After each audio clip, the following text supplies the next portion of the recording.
বিবাহ ডায়েরি না এলে আমাকে সত্যি চাকরি খুঁজতে হতো।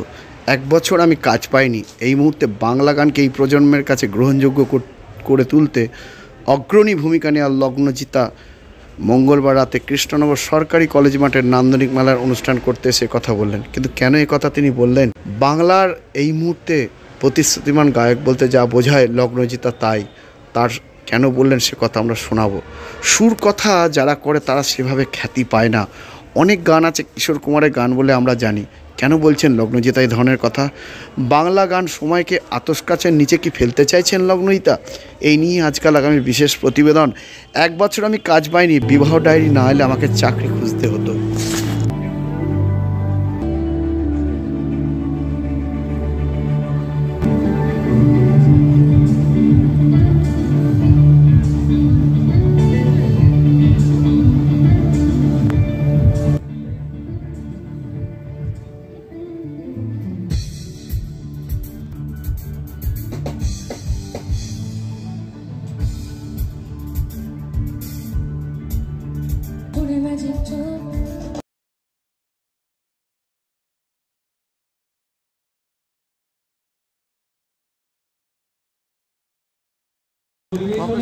আমরা তো থ্যাংক ইউ।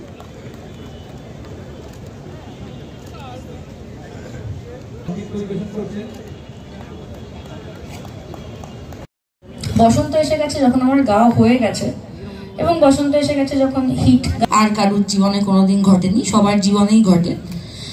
তো যখন সেই 1 বছর আমি কোনো কাজ পাইনি, তখন যদি তার পরের বছর বিবাহ ডায়েরিজের এই গানটা আমার কাছে না আসতো, আমাকে সত্যি naukri.com হ্যান ত্যান যা আছে, ইনডিড হ্যান ত্যান, ওখানে আমাকে আমার কারিকুলাম ভিটে আপলোড করে আবার যে চাকরিটা ছেড়ে এসেছিলাম ওটা তো আর করতে পারতাম না, আবার একটা নতুন কোনো চাকরি খুঁজতে হতো। সেজন্য এই গানটার কাছে আমরা অত্যন্ত কৃতজ্ঞ। যে অনুষ্ঠানটা খুব খারাপ হচ্ছে, তখন আমরা চেষ্টা করবো কিছুটা করার, যাতে অনুষ্ঠানটা একটু ভালো হতে পারে। মূলত গান গাইতে গাইতেই যাব, খুব বেশি যে কথা বলবো এমনটা নয়। আর গান যা গাইবো তার মধ্যে 90% আপনাদের চেনা গান, 10% গান হয়তো আপনারা নাও চিনতে পারেন।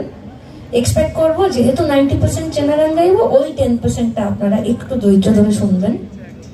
তো আমাদেরকে বেশি চেনেন যারা আমরা গানটা গাই, কিন্তু গান গাওয়া হচ্ছে গানের 3rd স্টেপ। তার আগে গানটা কেউ লেখেন, তারপর কেউ গানটা সুর করেন, তবে গিয়ে গানটা আমাদের কাছে আসে এবং আমরা গানটা গাই। কিন্তু যেহেতু আমাদের মুখ দিয়ে গানটা প্রচার পায়, সেহেতু আমরা অনেক বেশি সুযোগ পাই স্টেজে ওঠার বা ইত্যাদি ইত্যাদি, আমাদের লোক বেশি চেনেন। তাই আমার মনে হয় যে আমাদের সেই প্রিভিলেজের জায়গাটা থেকে যেটা আমরা পাই, যেটা অনেকে পান না, প্রিভিলেজটা ইউজ করে আমাদের অ্যাটলিস্ট তাদের কথা বলা উচিত যারা গানগুলো তৈরি দেন না। আমাদের পুরোনো দিনেও দেখবেন প্রচুর গান আছে আমরা জানি কিশোর কুমারের গান হিসেবে। গানটা কে লিখেছিলেন, কে সুর করেছেন আমরা জানিও না, এবং আমরা কোনোদিন জানার চেষ্টাও করিনি।